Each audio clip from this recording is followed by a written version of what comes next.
آخر یہ جیزس میرے سے کیا چاہتا ہے؟ میری زندگی کی ایک رات سکون سے نہیں گزری، میری زندگی کی ایک رات سکون سے نہیں گزری. یہ مدر ٹریسا خط لکھ رہی ہے، جس کو ہم پیس کا سمبل تصور کرتے ہیں. اور یہ خطوط جو ہیں یہ موجود ہیں اس وقت اور یہ ڈسپلے پر ہیں. تو اب میں اس بات کو سمجھنے کے لیے واپس پلٹا کہ اگر آپ کا محور خدمت خدا نہ ہو تو شاید سکون نصیب نہیں بنتا. تو اب میں ڈاؤٹ کر سکتا ہوں کہ جو سیلف ایکچولائزیشن ہے، اگر اس کا پرپس صرف سیلف ہو، اپنی سیلف ہو یا سروس ہو، تو اس کا جو ریٹرن ہے خدا، وہ آپ کو اس دنیا میں عزت اور تکبر کے طور پہ لوٹا سکتا ہے. چوتھی چیز جس کے تحت ہم سیلف کو انڈرسٹینڈ کر سکتے ہیں وہ تھیولوجی ہے. تھیولوجی کا مطلب ہوتا ہے، یہ لیٹن ورڈ ہے، اس کا مطلب ہوتا ہے اسٹڈی آف گاڈ، خدا کو سمجھنا اور پڑھنا. اب جب آپ اسٹڈی آف گاڈ کریں گے تو آپ کو وہ مختلف مذہب دیکھنے پڑیں گے جو کہ خدا کو اسٹڈی کرنے کے اٹیمپٹ میں اپنی ذات کی شناخت کی طرف گامزن ہوئے. اس میں اگر پرانے مذہبوں میں آپ لیں تو ہندو مذہب جو ہے یہ ایک بہت ہی قدیم مذہب ہے. یہ تقریباً حضرت عیسیٰ کے آنے سے 3000 سال قبل اس کے جو بیسک ود ہیں، جس کے اوپر یہ بنیادی ریلیجن بیسڈ ہے، یہ ودا جو آپ کو ہیں یہ حضرت عیسیٰ سے 3000 سال پہلے سے بھی ملتے ہیں. لیکن جو اس مذہب کا تمام فلسفہ بلڈ اپ ہوا ہے وہ ماں بھارتا سے ہوا ہے، اور ماں بھارتا جو ہے یہ حضرت عیسیٰ سے صرف 400 سال پہلے لکھی گئی ہے. اب یہ تمام کتاب جو ہے یہ بنیادی طور پہ دو لوگوں کے، کرشنا اور ارجن کے درمیان بیسیکلی ایک وار میں جانے سے پہلے، ایک بیٹل فیلڈ میں جانے سے پہلے ایک ڈیبیٹ ہے. Arjun does not want to go into a war, Krishna wants him to go to a war and he is convincing him why he should go into a war. یہ تمام جو debate ہے یہ obviously ایک بڑا wise debate ہے. اس فلسفے پہ تمام ماں بھارتا جو ہے وہ بیس ہے. اب اس سارے فلسفے سے فلسفہ تو نتیجہ نکل سکتا ہے، لیکن اس سارے فلسفے سے جو زندگی کے مقاصد ہیں وہ واضح نہیں بالکل بھی ہوتے. اس لیے جو سیلف کی انڈرسٹینڈنگ ہے ہندو مذہب میں، اس کو ان انڈرسٹینڈیبل ہی رکھ دیا گیا، اور اس کو انڈرسٹینڈ کرنے کے لیے آپ نے جو انسٹیٹیوشن قائم کیا، اس کو جو انڈرسٹینڈ کرنے کے لیے آپ نے انسٹیٹیوشن قائم کیا وہ مندر کا کیا. اب آپ غور کیجئے، جن دوستوں احبابوں نے مندر کبھی دیکھا ہے، یہ ایک بڑے سمپل سا سٹرکچر ہوتا ہے. ایک کمرہ ہے، اس کے میں ایک چھوٹی سی کھڑکی ہے اور اس کا ایک دروازہ ہے. اب یہ انڈرسٹینڈنگ ہو رہی ہے ذات کی، اور یہ انسٹیٹیوشن ہے ذات کی سمجھ کے لیے. یہ خدا ہے بیچ میں یا نہیں ہے یہ بالکل ایک الگ بات ہے. اب اس کمرے کے اندر ایک روشنی کی جگہ ہے جو بہت باریک ہے اور ایک دروازہ ہے. باریک جگہ اس لیے رکھی ہے تاکہ روشنی اور ہوا آ سکے، لیکن اس میں سے نہ کوئی جا سکے نہ کوئی آ سکے. اور اس کے درمیان میں آپ نے ایک خدا کو رکھ دیا. اب فلسفیکلی یہ خدا جو ہے یہ جبلت رکھتا ہے، یہ اپنی سیلف رکھتا ہے، یہ نفس رکھتا ہے، اس لیے یہ یہاں سے نکلنے کی کوشش کرے گا، یہ انسانوں میں نہیں رہنا چاہے گا. سو اس کی حفاظت کے لیے دروازے کے باہر ایک چوکیدار کو بٹھایا گیا، اور اس چوکیدار کا نام رکھا گیا برہمن. برہمن پہلے سے ایگزسٹ کرتا ہے، لیکن اس کو برہمن کو وہاں بٹھایا گیا تاکہ the God should not escape. Fair enough. اب یہ دونوں، اب battle of clash of wisdom کن لوگوں میں ہوا؟ ایک وہ شخص جو کہ آزادی چاہتا ہے اور ایک شخص جو کہ اس کی آزادی کو راستے میں روک رہا ہے. اب ان دونوں کے درمیان نیگوسیشن کس چیز کی ہوئی؟ نیگوسیٹ کس چیز پہ کر رہے ہیں؟ جو نیگوسیٹ کر رہے ہیں اس نیگوسیشن کا نام ہے داسی. داسی کون ہے؟ یہ ڈانس کرنے والی عورت ہے، کیونکہ وہ نکلنا چاہتا ہے، یہ رکھنا چاہتا ہے. دونوں کے اندر اختلاف ہے. اختلاف کی نیگوسیشن جو ہے یہ ایک ایسا تسکین نفس نکلا جو دونوں کی تسکین کر رہا ہے انٹرٹینمنٹ پرووائڈ کر کے. اب میرے خیال میں آپ سے یہ ایک عقلی سوال ہو سکتا ہے کہ جب بنیادی فلسفے کے اندر اتنی کمزوری ہو تو آبویسلی ہندو مائتھولوجی پہ آپ اس طرح مجلس نہیں جما سکتے.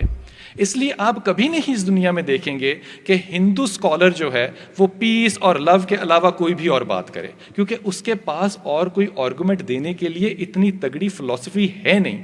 وہ اس مذاق کو کہاں لے کر جائے گا کہ خدا اور انسان کے درمیان جھگڑا ہے اور اس کی جو صلح ہے وہ ایک ناچنے والی کرا رہی ہے. وہ اس بات کو جسٹیفائی نہیں کر سکتا.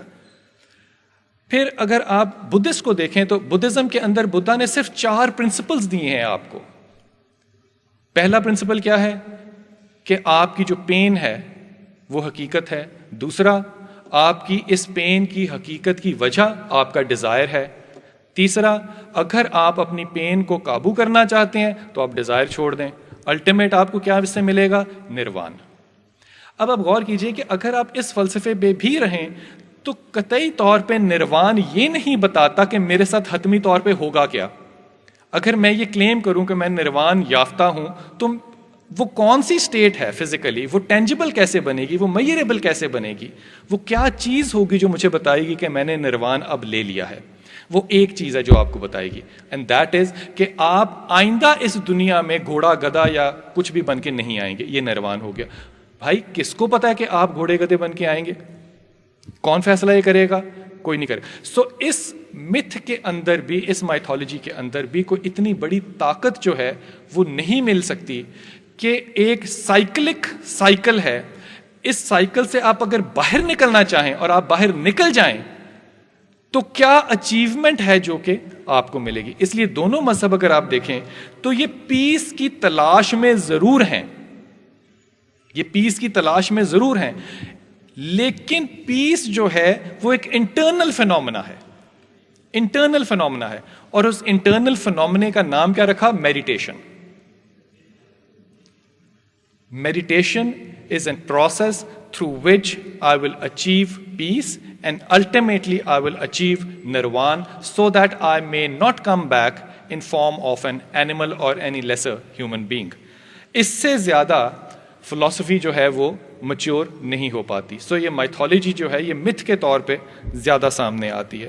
جوز کے اندر اگر آپ دیکھیں تو ریالٹی فگر بہت اچھا ہے, 613 آپ کو یہاں پر قوانین شریعت بھی ملیں گے, لیکن الٹیمیٹلی جب انڈرسٹینڈنگ آف گاڈ کی طرف آئے تو صرف 2 کلاسز جوز جو ہیں وہ پیدا کر سکے. یا تو زونسٹ پیدا کر دیے جو کہ انڈر گراؤنڈ موومنٹ اور فری میسنری کی طرف چلے گئے, یا پھر جوز نے قبالہ کا انسٹیٹیوشن پیدا کر لیا جو کہ بنیادی طور پہ مسٹیکل تو کہا جاتا ہے, لیکن بلیک میجک کی جو فارمیشن ہے وہ اس مذہب میں پھر زیادہ ملنے لگ گئیں. کرسچینٹی نے الٹیمیٹ ایک ہی جواب دیا ڈسکوری آف سیلف کے بارے میں, اور انہوں نے کہا کہ ہمیں نہیں پتہ ڈسکوری آف سیلف کیسے کرنی چاہیے, سیلف ہوتی ہے یا نہیں ہوتی ہے, ہمارا صرف ایک ہی خیال ہے کہ اگر کوئی ایک چپیڑا آپ کو مار رہا ہے تو آپ اپنی دوسری گال اس کے آگے کر دیں بس. سو اگر بنیادی طور پہ دیکھیں تو اس بات کے پیچھے جو چیز ہے that is denial of the self. اپنی سیلف کی جو ہے وہ ڈینائل رکھی ہوئی ہے اس ایکٹ کے پیچھے. اب یہ تمام مذہب جو ہیں یہ آپ کو وہ راستہ نہیں بتاتے جس راستے پہ چل کے آپ یہ فیصلہ کر سکیں کہ میں اپنی ذات کی ڈبیٹ میں انوالو ہونا چاہتا ہوں تاکہ مجھے یہ پتا چلے کہ یہ ڈبیٹ مجھے الٹیمیٹلی کس کنکلوڈنگ آرگومنٹ پر لے کر جائے گی. وہ کنکلوڈنگ آرگومنٹ یہ نہیں ہے کہ میری ذات کیا ہے, یہ آرگومنٹ کہ میری ذات کیا ہے یہ ایک پروسیس ہے, یہ راستہ ہے. I am discovering my self, یہ راستہ ہے. ڈسکور میں نے الٹیمیٹلی کیا کرنا ہے؟ ڈسکور میں نے اپنی سیلف کو نہیں کرنا, میں نے اپنی سیلف کی ڈسکوری کی انڈرسٹینڈنگ سے الٹیمیٹلی پرپز آف لائف کو انڈرسٹینڈ کرنا ہے. اگر یہ سمجھ میں آ جائے کہ میرا پرپز یہ ہے تو یہ سیٹسفائنگ ایلیمنٹ ہوگا. اب یہ بات کون سمجھائے گا؟ اب اگر آپ مذہب کو دیکھیں تو مذہب کے بنیادی معنی ہی راستے کے ہیں, مذہب کے بنیادی معنی ہی راستے کے ہیں. اس لیے مذہب کے ساتھ جو لفظ استعمال کیا مسلمانوں نے وہ شریعت کا کیا. اس راستے پہ آپ نے سفر کرنا ہے. اور شریعت کے کیا معنی ہوئے؟ شریعت کے معنی ہے منیمم پاسبل لگیج. اب آپ نے راستے پہ سفر کرنا ہے نا, تو آپ بہت بھاری سامان اٹھا کے نہیں جائیں گے, مشکل ہوگی راستے میں آپ کو. آپ کم ترین سامان کے ساتھ اس راستے پہ سفر میں شامل ہو جائیں. یہ شریعت ہے. شریعت کا سامان اٹھا کر آپ مذہب کے راستے پہ گامزن ہیں. خواتین و حضرات, اگر اس راستے کے آخر میں خدا نہیں ہے تو اس راستے پہ چلنے کا بھی کوئی مقصد نہیں ہے. There has to be a God sitting at the end of this road waiting for you to finish your journey